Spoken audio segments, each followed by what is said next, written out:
Magandang araw po sa inyo lahat. Welcome to this episode of Men of Light for the 11th Sunday in Ordinary Time. Our gospel reading is from Mark chapter 4, verses 26 to 34. At ang pamagat po ng episode na ito ay Christ the Sower. I'm sure you know na marami tayong mga klasing mga images used by the evangelists to describe the mission of Christ. He is portrayed sometimes as, for example, sa John chapter 4, a spring of life-giving water, or he is sometimes called the light of the world, the bread of life in John chapter 6, no? The good shepherd in John chapter 10, the gate to the sheepfold, chapter 10 pa rin, no? The Lamb of God in John chapter 1, the bridegroom, the king's son, the judge, the way, etc. Marami ho yan. The way, Christ is portrayed in the Gospels. But in the two parables for the Gospel for this particular 11th Sunday, alam niyo po yung image that I get, which is consistent with the rest of the chapter, including the earlier parable of the sower, the one who sowed on different types of soil. Parang the image that I get is Christ the farmer or Christ the sower. Well, the gospel writer is not saying it exactly in a direct manner, no? We are made to imagine it based on the context of the parable. Pero para malaman natin yung context, kailangan mabasa natin yung verses 1 and 2, the introduction. And what does it say? Well, Jesus began thou to teach by the sea, and a very large crowd gathered around him, so that he got into a boat on the sea and sat down. And the whole crowd was beside the sea on land, and he taught them at length in parables.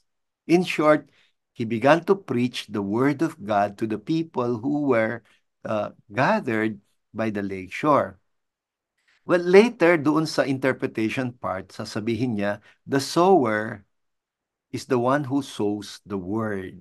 And this is exactly the context of this whole series of parables, no? Jesus is preaching the word to the people who are gathered by the lakeshore. And he identifies the seed as the word and himself as the sower of the word, and the various types of soil as the various types of hearers of the word. Incidentally, itong particular Sunday, pakinggan po ninyo yung Alleluia verse o kaya tinatawag nating the Gospel Acclamation. And take note, it says, the seed is the word of God. Christ is the sower. All who come to him will live forever. And the connection of the first two sentences with the third sentence is made obvious by the idea that the sower eventually will harvest, what he has planted and make bread from it, bread that will satisfy the hunger.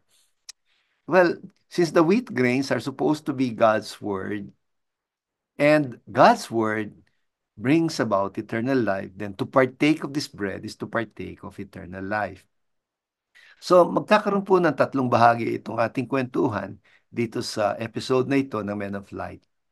Sa first part, we are going to reflect on the dynamics of the seed of the Word of God and our role in its dissemination. Sa second part naman, we will pick up from the second reading from St. Paul's description of human beings themselves as seeds, as it were, na tayo mismo, we are like the seeds. And sometimes he says, we are at home in the body. Parang, isang binhi na nasa loob ng nutshell. And in the third part, we're going to have a little Bible study portion on the other agricultural parables or analogies of Jesus in the other Gospels. So there you are. Ito po ang magiging outline ng ating kwentuhan sa Men of Life for this particular episode. Please stay with us. Pakinggan po muna natin ang ating Gospel reading from Mark chapter 4, verses 26 to 34.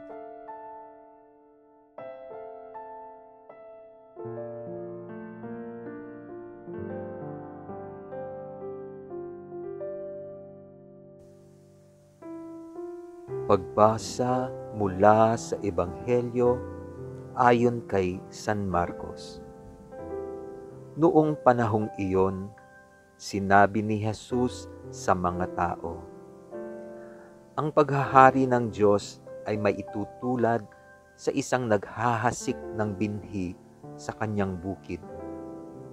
Pagkatapos niyon, magpapatuloy siya sa kanyang pang-araw-araw na gawain. Tutubo at lalago ang binhi nang hindi niya nalalaman kung paano. Ang lupa'y siyang nagpapasibol at nagpapabunga sa mga pananim. Usbong muna, saka uhay na. Pagkatapos ay mahihitik sa mga butil. Pagkahinog ng mga butil, agad itong ipagagapas sapagkat dapat nang anihin." Sa ano natin ihahambing ang paghahari ng Diyos? Sabi pa ni Jesus. Anong talinghaga ang gagamitin natin upang ilarawan ito? Tulad ito ng butil ng mustasa na siyang pinakamaliit sa lahat ng binhi. Kapag natanim na at lumago, ito'y nagiging pinakamalaki sa lahat ng puno ng gulay. Nagkakasanga ito ng malalabay, ano pat ang mga ibon ay nakapamumugad sa mga sanga nito. Ang salita'y ipinangaral ni Jesus sa kanila sa pamamagitan ng maraming talinghagang tulad nito ayon sa makakaya ng kanilang pangunawa. Hindi siya nangaral sa kanila nang hindi gumagamit ng talinghaga. Ngunit ipinaliwanag niya ng sarilinan sa kanyang mga alagad ang lahat ng bagay. Ang mabuting balita ng Panginoon.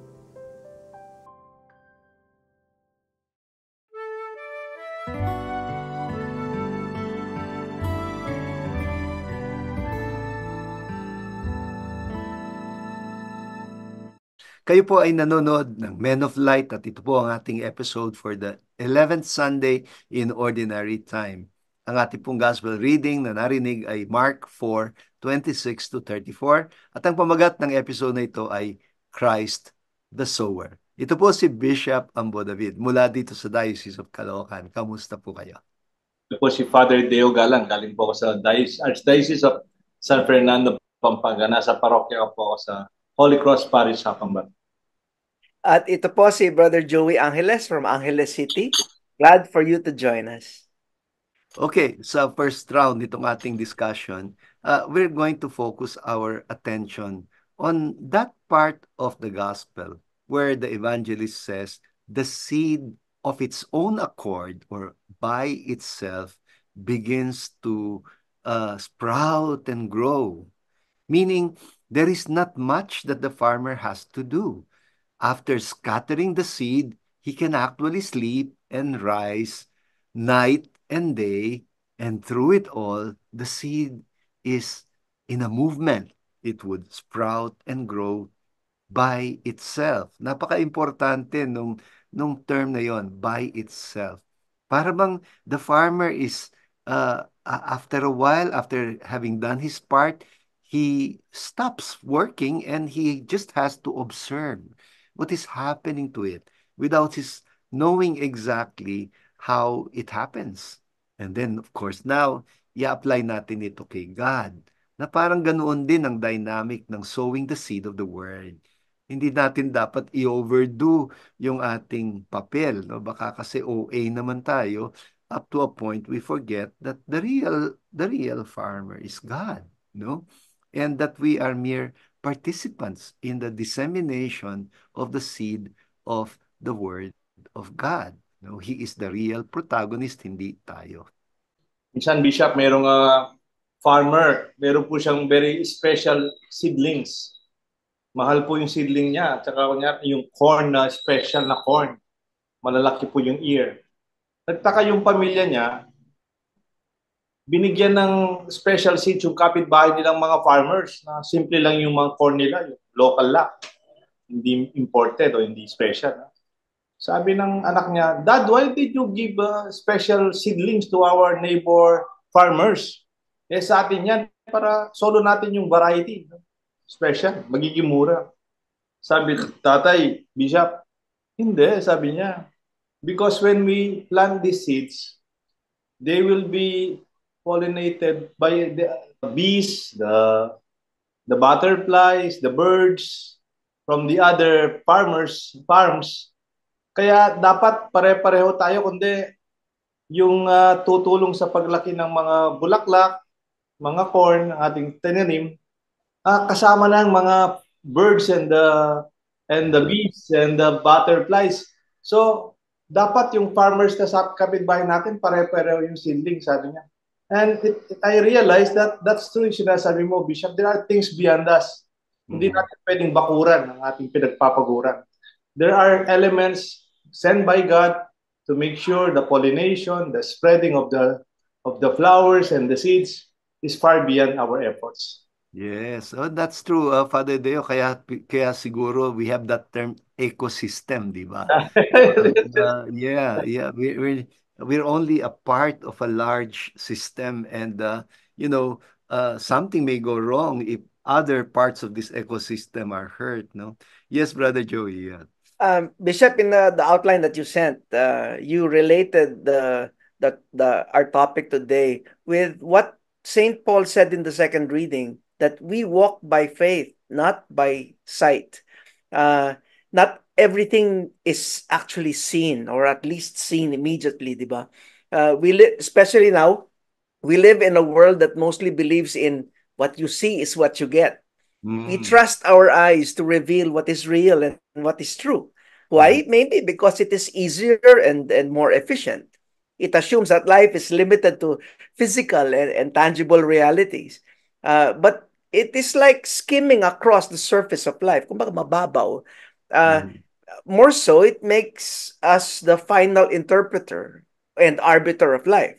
And here's another problem with that. Many times we tend to see what we want to see, what we have been taught or told to see, and maybe what we expect to see. Kumbaga, this is the limitation of human seeing. It is outwardly focused and appearance-based. Unlike what I call God seeing, it is inwardly focused and heart-based. Yeah, indeed. I think that's a good elaboration of what St. Paul is saying about walking by faith and not by sight. Meaning, yung faith is a different kind of sight, you know. Unless we limit our sight to what our eyes can see, you know. Di ba kaya may kasabihan, there is really more than meets the eye, di ba? Yes, Father Deo. Sabi, kanina kasi, nung nasa introduction si Bishop Ambo, offline na, behind the scene, nagkwentuhan kami. Sabi ko, di ba si Jesus anak ng karpintero? Bakit ang tindi ng kanyang observation sa nangyayari sa mga tinanim ng mga farmers na hindi naman siya farmer? First the blade, then the ear, then the grain of the ear until harvest time. Jesus must be very observant. His capacity to learn beyond his own background. And then ang ganda rin po nung the observation part of our reality. To see that there are a lot of things beyond us. At nung nakakita ni Jesus, may nangyayari more than what the efforts of the farmer could exert. He would say, this must be part of the hand of God. When the farmer sleeps, he does not even understand what's happening. But the creation continues to take care of itself. Yeah, alam mo, Father Deo, siguro yun nga yung advantage ni Jesus for being a non-farmer. Kasi kung minsan kapag yun na yung daigdig mo, you take a lot of things for granted, no? And there are probably many things that you're no longer able to see because you're used to them, because you live with them all the time. And then somebody who is not a farmer looks closely and sees other things that you otherwise do not see. Pati nga yung sinasabi mo kanina na pollination, no? Pati yung sinasabi mo na the other the other creatures that are involved in the whole production activity na akala mo ikaw lang yung involved pero you are humbled by the reality that even the pollination process, ang daming mga insects pala na involved dyan. They are your collaborators, as it were, di ba? Yung, you know that song dun sa Fiddler on the Roof, yung where the father is singing a song at the occasion of the marriage nung anak niya. And then he's talking about the sabi niya sunrise, sunset, sweetly flow the days, seedlings turn overnight to sunflowers, blossoming even as we gaze. One season following another, laden with happiness and tears. Parang things are unfolding right before our very eyes. Some of it we see, other things we do not see, but we trust that things will happen as they should. And yeah, let me end that with what St. Paul says, no, we know that all things work for good for those who love God, who are called according to its purpose. We can only be Amen. amazed at God's kingdom at work around us. Babalik pa po ang Men of Light. Please stay with us.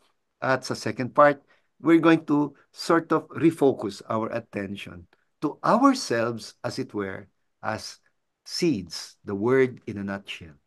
Please stay with us.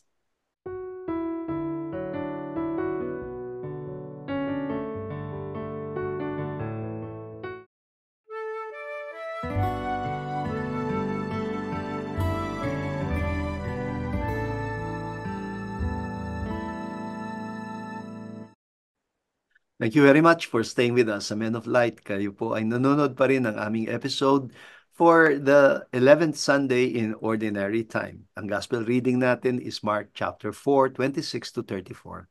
At ang title ng episode na ito ay Christ the Sower. Kasama pa rin po natin sa ating kwentuhan si Father Deo Galang, si Brother Joey Angeles at ang inyong likod, Bishop Ambot David. Kanina po sa first part, we focused our attention on that portion in the gospel where the evangelist, where Jesus is saying by itself, the seed sprouts and grow through nights and days. And yun nga, that merong sariling dynamism, the word, the seed of the word of God. And the real farmer who's working on it is God. Sa second part now, we're going to sort of switch our attention, no? At dito, kasi we'll take our inspiration from the letter of Saint Paul, no? The second reading from Saint Paul. And dito po, let me just check out. Ang second reading po natin is from 2 Corinthians chapter 5, verses 6 to 10. And here, Saint Paul is describing us, tayo mismo, human beings, as it were, as seeds of the kingdom. At home in the body, sabi niya, and sometimes at some point experiencing what it means to be away from the body. He's inviting us to imagine ourselves when we welcome the word of God in our lives. Na we're not just as fertile ground. We're not just fertile ground for the seed of the word, but we become, as it were, the seed in a nutshell. And so he's referring to those instances when this seeds is just at home in the body, as against instances when this seed is forced to come out of itself. Inisip ko, Bishop, yung may analogy, may nagsabi, did you see the mango eat its own fruit? Or the river drink from its own water? In a sense, parang the image of Jesus as a farmer or sower, sabi mo nga, Bishop, is already showing the sacrifice of Jesus that is life-giving. Madalas niya sinasabi, you have to fall down into the ground and die for the fruit, for the next seedling to really grow and bear another cycle of fruit. and seeds again. Yeah, that's right. No, parang totoo naman na that seed is inside the shell, di ba? But when it falls and it dies, that seed comes out of its shell. And then later on, kung hinahanap mo pa yung seed dun sa shell, hindi mo na siya talaga mahanap. At nawala na yung seed, but what you see is a whole plant. It's a whole new thing, you know? And you cannot imagine that this huge tree came out of a little shell, no? Bishop, there's one verse, it's verse 26 of the gospel that caught my attention. It says, Jesus said to the crowds, "This is how it is with the kingdom of God. It is as if someone would scatter seed on the ground." Um, sometimes I feel that, the God uses other people to plant the seeds in our life. I wonder who those someones who scatter seeds on the ground of our lives are, and what are those seeds? I was thinking maybe those are the people who have loved and encouraged us, offered wisdom and guidance, spoke difficult truths that changed our life, given us hope, stood by us, and helped us find ourselves, inspired or even mentored us, opened our eyes to see the world and others differently. I think these are the seeds scattered in one's life by others. That's why I think that this gospel invites us to do the same. Yeah, parang maybe you're talking about the many different factors, including people and circumstances that sort of lead us to come out of ourselves, no? Kasi ito yung we focus on that coming out eh. Uh, and sometimes talaga namang parang the earlier programming natin is like we live for ourselves eh, di ba? Sabi nila all people are naturally self-centered, no? Or all children, for example, akala nila the world revolves around them, ganon. Until they discover the world, and then they learn to relate with other people. They learn to be sensitive, to reach out, to relate, and they come out. Ito yung ang ganda nung description ni Pope Benedict, about love as ecstasy. At sinasabi niya na the word ecstasy, the etymology is ecstasis, meaning standing out of oneself, Na parang ganito yung sinasabi ni Saint Paul about, the seed at home in the body and at certain point away from the body. I know that our common interpretation for this is parang physical life and life beyond the physical already in the hereafter. Pero already here in this world, we are already invited to come out of ourselves. Na yung buhay natin sa una, we're just so focused on ourselves and on achieving what we call self-fulfillment. Pero the real self-fulfillment na achieve natin kapag nalalampasan natin yung sarili natin. And we call it self-transcendence, no? And usually it has to do with encounters with other people, no? Siguro ito yung parang the kind of environment that is conducive to the growth of the seed, the coming out of the seed. This weekend, Father's Day po eh. Mhm. Oo nga pala, no? Yes. You realize the father as one nourishing also siyempre with the mother. Pero kung lalaki ka, mas maganda nourished by the father. And you can see that example on how to grow to be the man. Parang you already have what it takes. It has just to be nourished. Kailangan lang lumabas. You don't even have to add something to it. Sabi nga, roses are beautiful in themselves. You don't have to add anything in themselves. Sabi nga ni Bishop, they are already self-contained. They are already a nutshell. Kompleto na. And also, when we are raised by our father, you just look up to them. Parang karanasan mo sa tatay mo. Siguro, Bishop, no? And how inspiring yung story ng father mo. And also, my father, ay naging mas may sakit. Parang nakikita natin ang sarili natin sa mga magulang. Positively, even yung mga pagkakamali, pakulang nila. This is also our tendency. Pwede rin. because we are the seed. We came from them, literally. And uh, we celebrate Father's Day, we celebrate our real identity with God the Father also from heaven. Yeah. Bishop, Yes. before we end this segment, um, as a personal reflection also, when I Mm, look back on my life, I see several qualitative changes, for the better in many mm, respects, like my parenting, my marriage, or even my prayer life. But mm, I cannot point to anything in particular that made that happen. Many mhm, things have changed for the better. I have grown in ways I cannot explain. I believe that every one of us has been seeded and something is growing within us. It comes out, no? As you mentioned. Sometimes we don't see it, believe it, or even trust it, but it's there. Sometimes we wait years hoping, looking, or even wondering when. And then one day, the first green blade rises up. Or sometimes we wake up one day and we're surprised that by what has changed us already. It comes out. yes. And isn't it interesting that the parables are actually not about us, they're about the kingdom of God. Para bang the kingdom of God germinating within us, among us, around us, in this world, no? Babalik pa po ang Men of Light. Please stay with us at sa third part, magkakaroon po tayo ng maunting Bible study portion about the agricultural parables, other agricultural parables of Jesus.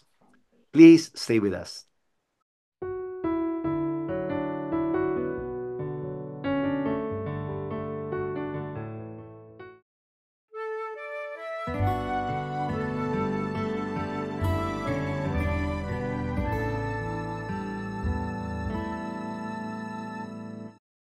Tayo po ay nasa huling bahagi ng huling parte ng kwentuhan, third round ng ating kwentuhan dito sa Men of Light.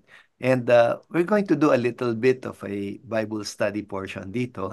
Alam niyo po na, I refer to this parable as an agricultural parable, no? Na parable na may agricultural setting. Pero marami pang other parables si Jesus na agricultural din ang setting. And sometimes they're not all parables, no? Uh, by the way, wala hong parables in the Gospel of John, no? In John, instead of parables, you have analogies, no? Parang i-develop niya yung image as a kind of metaphor, but not in exactly the parabolical literary form that you encounter in Matthew, in Mark, or in Luke, no? So, I will ask Father Deo and Brother Joey kung meron ba silang other agriculturally oriented parables na that are in your thoughts now na pwedeng i-share. Yeah. Can I go ahead? Okay, Brother Joey. Okay. The parable of the barren fig tree in Luke chapter 13, Bishop. If I may read, 3 verses lang naman to. And he told them this parable. There was once a person who had a fig tree planted in his orchard, and when he came in search of fruit on it, but found none, he said to the gardener, "For 3 years now I have come in search of fruit on this fig tree, but have found none. So cut it down. Why should it exhaust the soil?" Then he said to him in reply, "Sir, leave it for this year also, and I shall cultivate the ground around it and fertilize it. It may bear fruit in the future. If not, then you can cut it down." Kumbaga, sabi mo kanina, Bishop, as if the purpose lang of the fig tree was the fruit, no? Mhm. But sabi mo, malay mo, baka the fig tree provided a shade for the gardener. Yeah, that's true. Yeah. And what the yung gardener dito is the one who represents God, not the owner. That's what is very strange about this parable, no? Usually sa mga parables na about farms, yung owner is God. Pero dito no. Yung caretaker is God because he is compassionate. Parang sinasabi niya na give it a little bit more time. Di ba nagkaroon tayo ng episode about this na pamagat one more chance. Parang ganun. Give me a chance to water it, to take good care of it. Kasi tumubo lang yan na accidentally eh. It's a vineyard eh. Ang inaalagaan niya yung vines, yung grapes, hindi yung fig, no? At yung fig only grew in that vineyard, and so it wasn't really being taken good care of, no? So if after all the care that I might be able to give within 1 year, wala pa rin siyang bunga, then maybe it's then that you can cut it down. And that's very obvious, di ba? Parang there's a reason also for the fruitlessness. Yeah. Yes, Father Deo. Yung sa Matthew 25, Matthew 15, verse 25 and so on. It's about the parable of the weeds and the wheat. Matthew 13, Father Deo. Yeah. Sorry. Matthew 13. Chapter 13, verse 25. No? Yeah. We know na nagtanim sila ng wheat. No? Pero may lumabas na masamang damo. Of course, impulsively, out of concern, itong mas slave, they wanted to pull out the weeds, yung masamang damo, to protect the wheat. Na talaga silang tinanim natin. But I'm surprised by the farmer's advice to the slaves. Let them grow together. Parang, siyempre, kung gusto mo, lumaki itong mga wheat na walang masamang damo. Pero parang sinasabi siguro ng master of the farm, in due time, you should be patient enough. The patience of being a sower, a farmer. There are times when you overprotect the wheat, it can even be weaker. Yeah. Saving the wheat, allowing them to live in the reality of an imperfect world, is also strengthening. Nakakita na kayo ng mga bata na overprotected. Yeah. Hindi malabas sa bahay, hindi nakikita yung katotohanan ng kahirapan, ng buhay. And maybe it may be possible, it can be they grow weak, to be weak. And real harvesting is when you allow them to win over the realities of the evil or the imperfection around them. It's a very wonderful perspective of Jesus in this parable. Yeah. At saka, Father Deo, parang even the masamang damo label, parang judgmental ang dating, hindi ba? Parang damo yan, pero why would you call it masama? Well, we call it masama para doon sa wheat, no? Meaning, nakakasama siya when it's out of place. Parang ganon. But put in its proper place, baka pwedeng maging pagkain yan ng, ng mga kalabaw, no? So it's not masama after all. It has its own purpose, no? Ako, what I'm thinking of ay yung a tree is known by its fruit. That's in Luke chapter 6, no? It's also a parable, no? Good tree thou does not bear rotten fruit, nor does a rotten tree bear good fruit. And every tree is known by its own fruit. And then he talks about, people will not pick figs from thorn bushes or gather grapes from brambles, no? And ginagamit lang ito as an analogy. And I think ito yung malaking usefulness ng mga parables, especially in the teachings of Jesus, no? Yeah, it's talking about something, but it is actually signifying something else more than the thing that is actually being talked about. Yun yung tinatawag nating analogy, no? And in the Gospel of John, you don't have parables. Like I said, yung like the vine and the branches, the grain of wheat that falls into the earth and dies, they're all used by Jesus as analogies, using metaphors. So, hanggang dito lang po muna. Babalik pa po ang Men of Light at magkakaroon pa tayo ng last part. We're going to acknowledge your text messages, prayer requests, and then we're going to have a summary and assignment and a prayer to be led by Brother Joey Angeles. Please stay with us.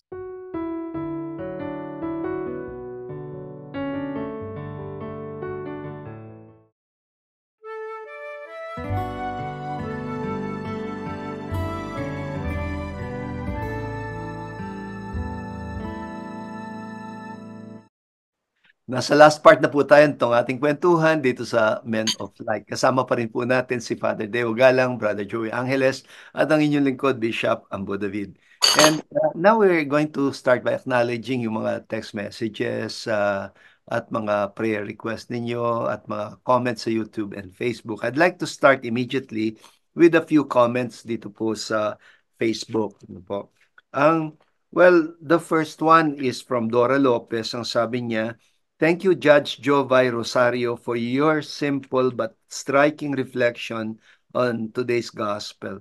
In the same way you deliver reading the gospel, Sunday gospels, your voice, when you deliver or read the Sunday gospels, your voice is very striking. May we have more reflections from you. God bless you." So this is thanking Judge Jovay for her, I think, daylight reflection. At there is, well, si Maria Lydia Gomez, ang sabi niya, "I can relate much with your topic. So inspiring po ng inyong reflection. I have nothing, only in God I trust," ang sabi niya. Meron pong isang question galing kay Alvin RN. I think he is sending this comment from abroad. Ang sabi niya, "Thank you po for breaking the word of God for our nourishment. I just have a question that is not directly related to the Sunday readings. It's about the establishment of the permanent diaconate in the Philippines. I would like to address this question to Bishop Ambo David. In case po a permanent deacon living overseas would decide to repatriate back to the Philippines, will he be allowed to exercise his ministry there?" Well, pwede ho, depende sa inyong local bishop, no? Well, depende dun sa local bishop dito sa Philippines na tatanggap sa inyo at yung with a proper endorsement from your bishop abroad. But please do not forget, meron hong canonical process ito because every deacon is incardinated to his own diocese. And kailangan muna siyang ma-excardinate from his diocese na pinanggagalingan before he can be accepted by another bishop and incardinated into another diocese. Communicate with the bishops in order to know what the requirements about this are. Pero hindi pa po nakaka-start talaga ang permanent diaconate sa Philippines because we're just about to finalize the formation program for permanent diaconate. So, yun lamang po. At ngayon ay Father Deo sa YouTube. Yeah. Yes, sa mga YouTube, anyway, napaka-informative nung senior mo bishop dun sa permanent bishop. Talagang paring-paring dating. Kahit kami pong mga pare, locally, I could not just transfer to, even within the Philippines, nangyari, transfer ako kay Bishop Ambo, so pumunta sa Caloocan, or to another bishop siguro in Cebu or Visayas, I really have to be excardinated from my diocese, archdiocese, and then incardinated to another diocese. Hindi ako pwedeng kahit saan na magmisa o kahit saan. That's very wonderful. Bishop, thank you for that also. And it's very informative. Si Imang Mary, sabi niya, Mary Ann, Nicanor, housekeeping is also church keeping. No? Keeping good relationship for all church servers too. Tama po yun. And even the church itself is our home. It's our house. At si Claire Destenor, sabi niya, nag-describe siya ng mga Eucharistic ministers, sa mga servants, ang siya napapabayaan to take care of the altar, prepare the Holy Eucharist, and so on. Sabi niya, napaka-importante ng pagsiserve talaga at malasakit ng lahat ng mga katrabaho nagsiserve sa simbahan. Lalo na we are volunteers, all the more we should be passionate about what we do, sabi niya. And then also, Teresita 8877, she was also talking about not going against the fourth commandment, appreciating Mama Mary as his first apostle. It is actually an appreciation of Mama Mary because she followed and listened to the will of the Father. Ayun po sa mga nag-birthday from June 16 to 22, June 19, birthday po ni Monsignor Joe Jose Lacap. Akong Joe, happy birthday. And then si Father Marianito Nitoy Malyari and also Father Carloy Kabigting, ang ating kapitbahay sa Balibago. Happy birthday po sa inyo, Among. And then June 22, birthday po ni Father Manny Contreras. Sa mga kaibigan ho natin ng Men of Light, our community, our family at Men of Light, June 16, birthday po ni Jojo Tanglao, ni Marion, Ati Marion Mangyo. We also pray for her good health, of course. And also, June 16, si Janet Bartolome Marcelo, sister po ni Among John, and Doktora Tess Rosario Lomboy, kapatid po ni Judge Jovay, and June 17 ang kanyang birthday. June 18 po, birthday ni Ate Sally Malyari, Albert Carion ng BCBP, and also Kay Canlas. June 19, ang aming masipag na altar boy, choir, and even online computer operator, si Cyril Lacson, and kaibigan ho natin si Lynette Nukum, June 19, happy birthday po. And then Jim Castro, June 21, for Jim, happy birthday, and bless the Castro family of St. Jude, and also Jojo Miranda and Abby Sarmiento, birthday naman nila, June 22. Yun po lahat. Bishop Ambo, ang ating YouTube feedbacks and birthday celebrants. Maraming salamat, Father Deo. And now, before we end with our prayer to be led by Brother Joey, counting summary lang and assignment. Dito sa episode na ito, entitled Christ the Sower, I hope naging malinaw sa atin. Firstly, that the kingdom of God, the sowing of the seed of the word has its own dynamic, no? And kung minsan we might be exaggerating too much our role in it, no? That the main protagonist in the growth of the seed is really God Himself. And kailangan lang pakiramdaman natin, and we walk by faith, not by sight. There is so much that is not immediately visible to us, but it's actually happening.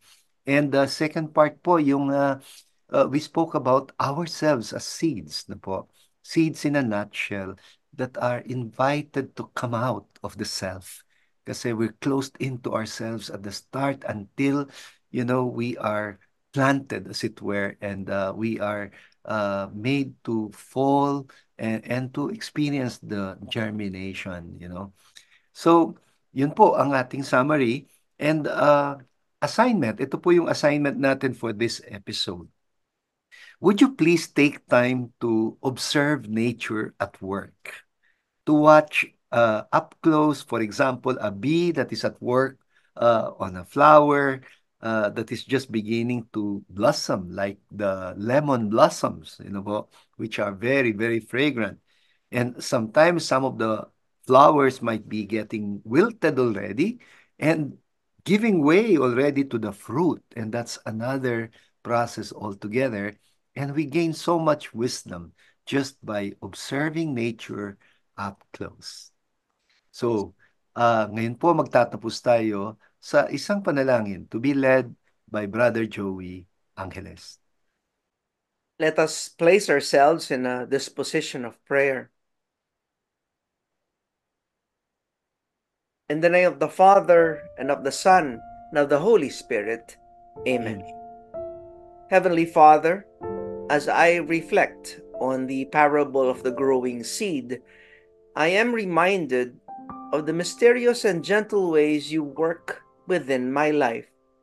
I see changes in my parenting, my marriage, or even my prayer life, but I cannot pinpoint the exact moments of transformation.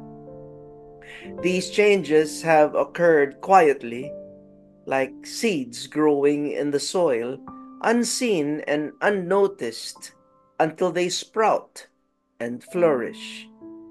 I am grateful for the dynamism of your Spirit moving within me, sowing seeds of love, peace, and understanding.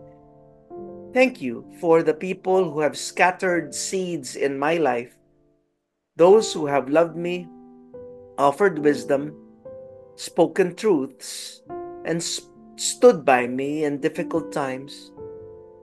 They have helped me grow, find stability, and see the world and myself differently. Help me to trust in this hidden growth even when I cannot see it or understand it. Remind me that you are always at work, nurturing and cultivating the garden of my soul. Give me patience to wait for the sprouts to appear and the faith to believe in the harvest that is to come. Lord, I ask for your guidance in becoming a seed scatterer in the lives of others. Show me the barren grounds that need planting, those places of loneliness, fear, despair, and injustice. Teach me to scatter seeds of hope, love, and compassion in these areas.